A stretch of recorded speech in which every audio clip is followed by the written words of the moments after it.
It was Friday, and I left the hangar earlier than usual. The guys had things they needed to take care of, and after that, they would probably leave, since I wasn't there. I was eagerly anticipating the evening with my lovely wife, Zoe. We had known each other for almost 6 years and had been married for 3.5. We were both 29. Our intimacy had been a bit slow lately, and over the past month or so, she seemed a little distracted. So, I decided to do everything I could to make the evening special. A bottle or two of good wine, a couple of ribeye steaks from the butcher, roses from the florist instead of the supermarket. I planned to light some candles and hopefully find out what had been bothering her. I wanted to show her my love and, with any luck, have an early night. I got home long before she did. I made sure the house was clean, put fresh sheets on the bed, and set up candles in the bedroom. I set the table in the kitchen, using our best silverware and napkins. I opened a bottle of wine to let it breathe. I placed the roses by the front door so she would see and smell them as soon as she walked in. She loves the scent of roses. I prepared the potatoes for my signature scallop potatoes in the oven. Thin slices of potatoes lightly drizzled with olive oil, seasoned with salt, pepper, and a little rosemary. I used mustard powder to carefully sprinkle on the steaks, adding just the right touch of flavor. Everything was ready for her arrival. I was quite pleased with how everything had turned out. All that was left was to wait for the love of my life to show up, so I could sweep her off her feet and show her how deeply I cared for her. I hoped this feeling would last the entire weekend. I heard the front door open just as I was laying out the potato slices on the baking tray. The oven was preheating. I heard Zoe call out to me, "Richard, are you home?" That's odd, I thought. My car was parked on the road in front of the house, and the roses by the door should have made it obvious I was here. I had just finished sprinkling the rosemary on the potatoes when I heard her say, "All right, we got here first. We can sit on the couch when he walks in.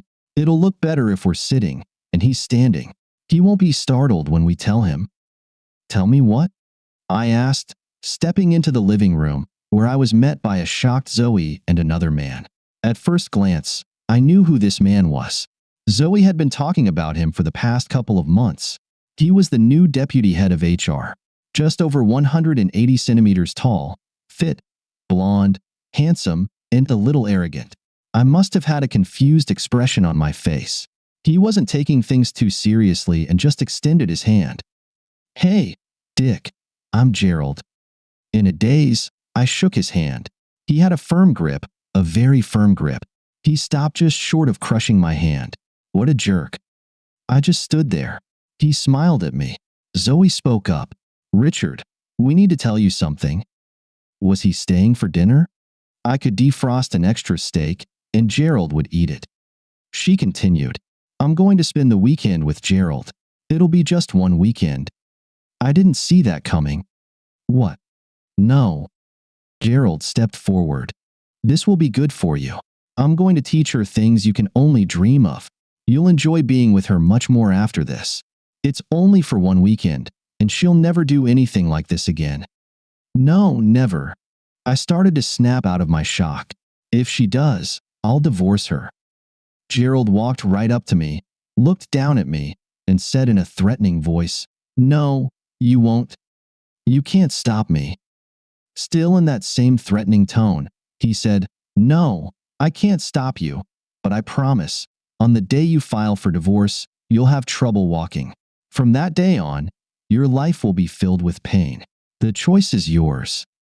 He stood next to Zoe and smiled at me, then continued in a normal voice, "She's going to spend the weekend with me, and I'm going to teach her a lot. She'll come back to you, and I'll never sleep with her again. She'll stay loyal to you after this weekend." He looked at Zoe. "Right, sweetheart?" What a joke, calling her sweetheart. I was stunned and had no idea what to do. "Have you already been together?" I accused them, assuming it from the way he called her sweetheart. "No, we haven't." "That would be cheating," Zoe exclaimed. "And this isn't?" "I need a drink." "I'll get you a beer," Zoe offered. I growled at her. "I think I can at least do that myself." Gerald placed his hand on her shoulder. "Give him a minute, sweetheart. He's going to need time to process this. We've been talking about it for weeks. and we just dropped it on him in a few minutes. He needs time to realize that this is inevitable. He'll agree.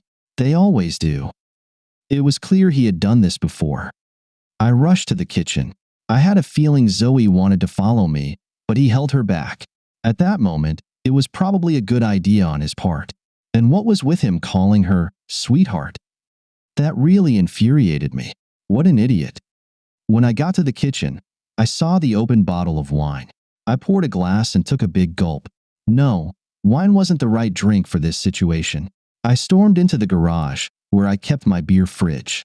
I almost tore the door off its hinges when I opened it. Grabbing a bottle of crafty old hen, I slammed the fridge door shut.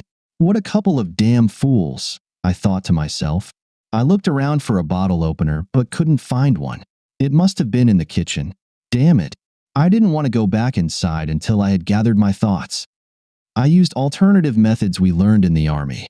I placed the edge of the bottle cap on a sharp corner of the workbench and gave it a strong hit from above. It worked back then, and it worked now. The cap flew off into the corner. I didn't pay attention to it. I'm sure many Land Rovers have large chunks of metal sticking out of their trunks. How was I going to deal with this? I gradually started calming down, thought for a few minutes, and then a plan formed in my mind. I walked to the other end of the garage, opened the cabinet, took what I needed, and tucked it into the back pocket of my pants. I took a big gulp, finished my beer, grabbed another, and headed back to the kitchen. This time, I opened the bottle properly with a bottle opener and prepared something else. I carefully slid the largest knife from the knife block into the back of my pants, along with the other item. It was just for show. I had no intention of ending up in jail. I felt confident in my plan. That was it. I took a deep breath and walked back into the living room. These cheating idiots were sitting on my couch, holding hands. I looked at them. They quickly let go of each other's hands and scooted apart slightly. Good. The balance of power had shifted a little in my favor. It seemed they were waiting for me. I pulled out my phone and tossed it onto the coffee table. It was blatantly obvious that it was recording. He stood up, noticing my anger, and spread his arms. Listen, buddy, it's only going to be for one weekend. That irritated me even more. A jerk like him would never be a buddy. He glanced at my phone. I think you're recording this. That's fine, but you know what'll happen if this gets posted on social media. The pain you'll feel won't even compare to having both of your legs broken. You understand? I want to record this for my protection and, strangely enough, for yours and hers as well, I replied. Don't even think about sending this to work. Since I'm the deputy head of HR, all complaints come through me. I've got friends who will let me know if anyone tries to bypass me. It's not about what you know, it's about who you know. Got it? I understand, I answered seriously, looking up at him. I have a proposal on how we can handle this, I said. He just smirked at me. Arrogant jerk. Nodding toward the phone, I added, for the record, tell me what you plan to do with my wife. He puffed up like a peacock. I'm going to take your wife away for the weekend and give her an experience she's never had before. She'll learn new and exciting ways for us to please each other. Then she'll come back to you much more prepared to give you the pleasure you've been missing, he smirked. Though, probably not until the next weekend, because she'll be so sore she won't even be able to walk straight, he chuckled. I didn't believe a single word of that nonsense. And what happens after that? I asked. She comes back home to you, having experienced the best time of her life. But she promised me she'll remain faithful to you every single day for as long as she lives. She'll show you new skills and techniques that'll drive you crazy. I looked at Zoe. Zoe, is this what you want? Yes, please, Richard. It's just one weekend, and after that, I promise I'll be faithful to you. Turning to Gerald, I asked, and what if she doesn't keep her promises? Just like she promised to be faithful to me on our wedding day. What if she cheats on me again? Will you come back and torment her physically like you've threatened to do to me? Or what if some god of sex shows up and offers her something even better? My voice dripped with sarcasm, which clearly didn't register with him. He looked confused. I guess no one had ever asked him something like that before. She promised me she'll stay loyal to you after this weekend. Yeah, Like I believe everything she says right now. Here's the deal. I'll fight you for her. He was a few centimeters taller and broader in the shoulders than me, and a little younger, but he just smiled. Arrogant jerk. If that's what you want, we can do it. I don't want to waste the weekend, so let's settle this here and now. I'm in, I replied. Zoe pressed her palms to her mouth, the way she does when she's nervous. Two men fighting over me. How exciting. There was a spark in her eyes. I looked at her and growled, I'm not fighting for you. You're not worth it. I'm fighting for my self-respect. The spark in her eyes faded, and her face became serious. Turning to him, I said, if I win, you'll leave and never speak to her again, not even at work. If you win, you get to spend the weekend with her, and I won't divorce her. But there are rules. He still had that smug look on his face. All right, let's hear them. The first one to fall on his back loses. No knives, no weapons, everything else is fair game. And whoever wins, no calling the police. Fine, no police. Do you have any knives? He smirked at me. At that, I pulled out a large 30-centimeter butcher's knife from the waistband of my pants and placed it on the coffee table. His eyes widened. And I suppose you've got a gun too? He asked, still smirking. With a smile, I reached behind my back and pulled out an air pistol, an exact replica of a combat pistol. I don't know if he knows about guns, but that gun looked real, especially when I pulled it out. Now, he wasn't quite as confident, but he didn't hide his arrogance. I'm going to beat the hell out of you before I put you on your back. Do your worst, you idiot. Just remember the 3 rules. No knives, no weapons, and no police. Everything else is fair game. I'm not stupid. I get it, you little punk. You'll pay for this. I might even keep her with me for the whole week. If you win, at least I'll respect myself for trying to defend my marriage. I won't be ashamed every time I look in the mirror. Suddenly, Zoe changed her mind. She recognized my behavior and determination from the past. Things might not go the way she had planned. No, please stop. I've changed my mind. Richard, don't do this, please. Gerald, leave now. I don't want this anymore. She realized that I was gaining the upper hand. I growled at her, too late, sweetheart. You started this with him weeks ago, and I'm going to finish it here and now, one way or another. Grab your phone and record it. I need proof. She was crying. This was no longer in her control. I motioned toward the kitchen door. After you, I said to Gerald. He walked through the kitchen and headed toward the back door. I grabbed a few of my preparations.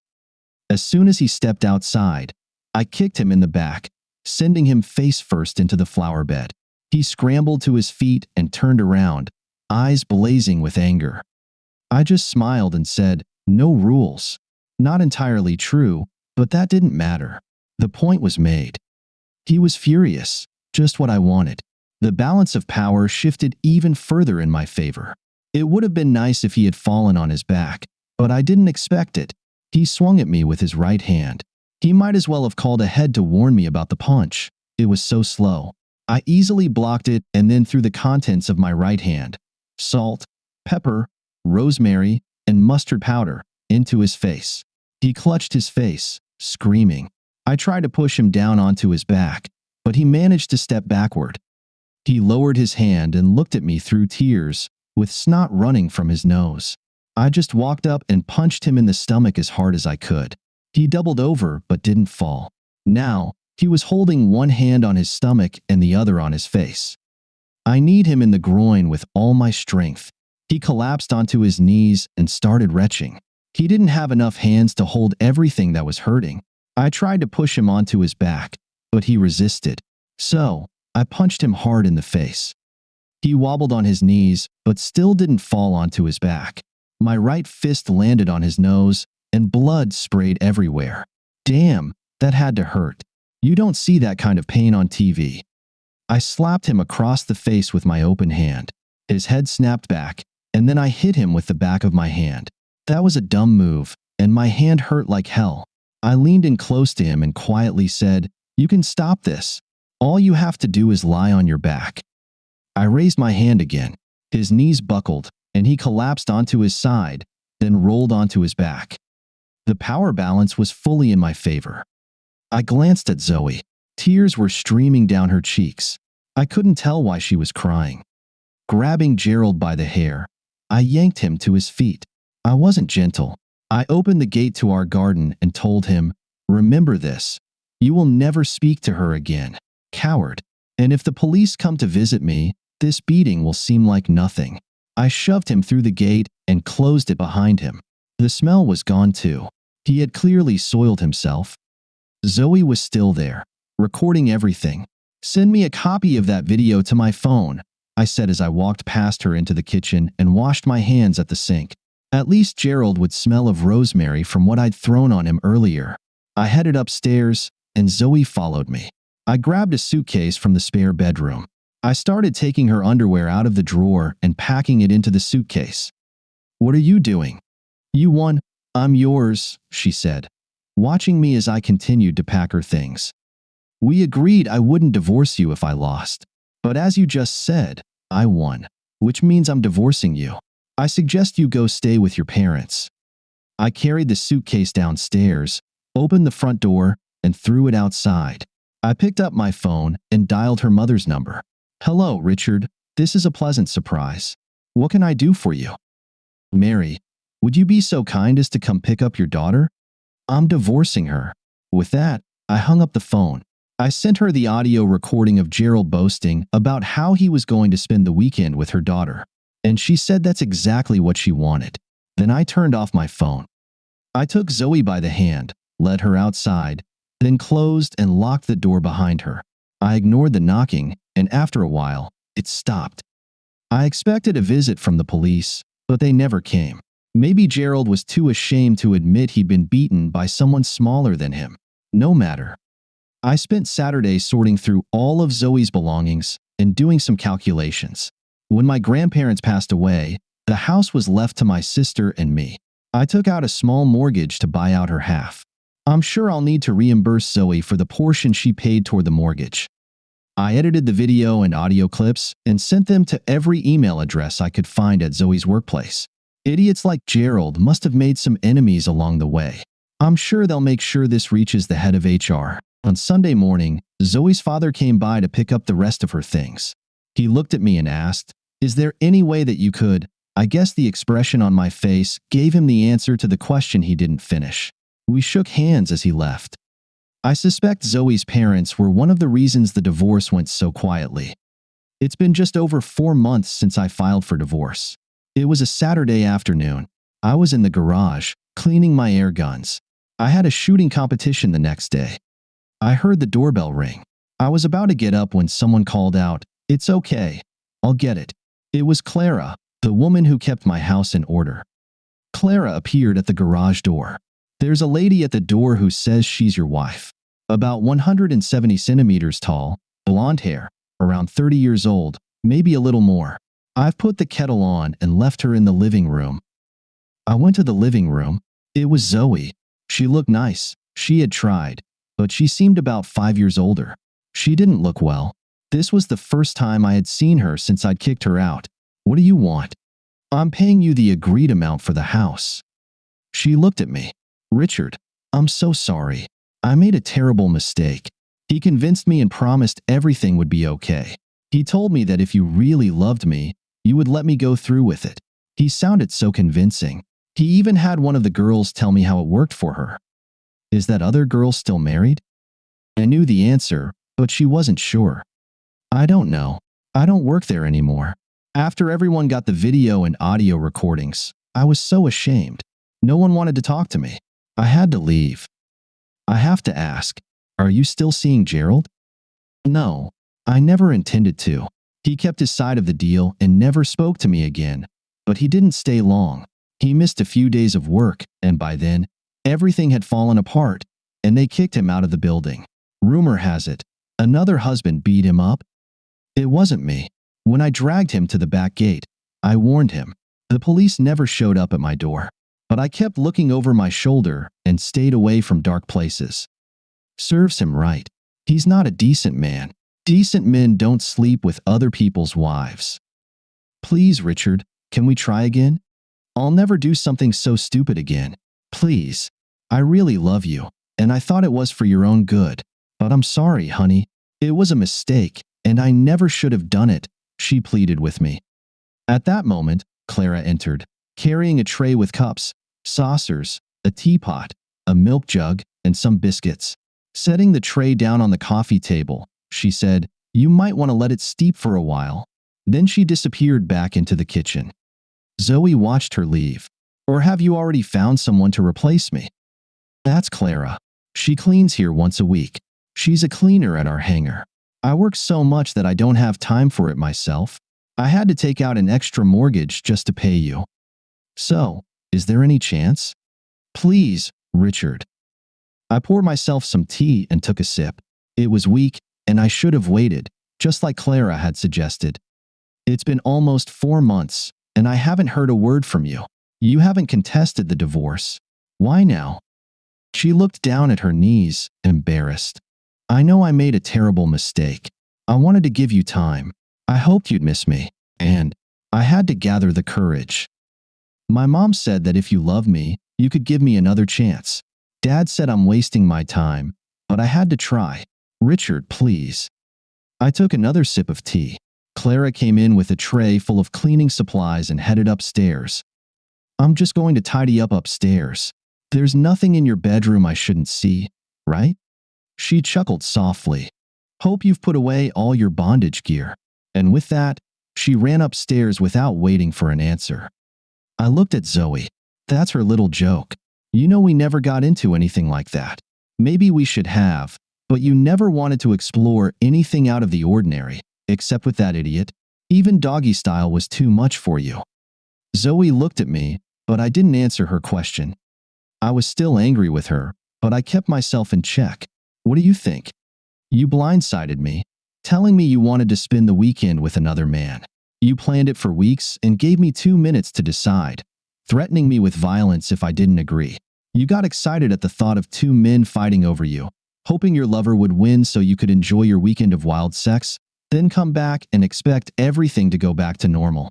But for me, that would have been the new normal, and in your mind, I would never have been as good as your lover. Yes, I was excited when the two of you were about to fight for me, but then I saw you pull out a knife and your air gun. That's when I realized I had made a mistake, and that Gerald would never win. I didn't want you to go to jail because I put you in that situation. I'm truly sorry. Zoe, I loved you with all my heart. You killed that love when you told me you wanted to spend the weekend with him. For the past few weeks, you've been distant, quiet, and I thought something was wrong. I tried to cheer you up. Now I know why. You were planning to sleep with that jerk. I had a special dinner planned, and there were flowers. I was right there with you, but you listened to that scumbag instead. You didn't come and talk to me. You turned it into a done deal by threatening me with violence. How can you do that to someone you claim to love? I'll never be able to trust you again. In fact, it hurts just to be around you." She didn't touch her tea. "I think it's time for you to go," I told her. She stood and headed for the front door. I opened it for her. She looked at me and said, "I love you. I'm really sorry, but I understand." I threw one more line at her. "Remember that girl who told you about Gerald?" "Yes, Karen Prescott. She's about to become Karen Jones. Her husband's making her take back her maiden name." She turned and walked away in tears. I didn't watch where she went. I wondered how Clara was doing upstairs. I went up and saw that my bedroom door was open. Walking in, I unbuttoned my shirt and tossed it on the floor. Clara would probably scold me for that later, but I didn't care. I stepped into the bedroom and saw Clara lying on my bed, the blanket pulled back, wearing black stockings and a smile. "I couldn't find your bondage gear." "That's because I don't have any." "Too bad. I would have liked to try it." By now, I was down to just my underwear. I went to the bathroom, took the belt from my robe, and returning to the bedroom, said to Clara, "This should do. Let's try it." She jumped up, turned around, and put her hands behind her back. I quickly tied them. I laid her down on her back and slipped my head between her stocking-clad thighs. Almost an hour later, Clara was resting her head on my shoulder. One of her legs, still in the black stocking, was draped over mine. Looking up at me, she said, "I should really thank Zoe, but I can't find it in my heart to be grateful for the pain she caused you. It'd be like thanking her for hurting you." She smiled. "When your divorce is final and I move in permanently, we'll have to try that tying up again." It was the first I'd heard about her moving in for good, but I didn't complain. As we were drifting off to sleep, I heard Clara say, "I want to learn everything Zoe didn't." We fell into a peaceful sleep,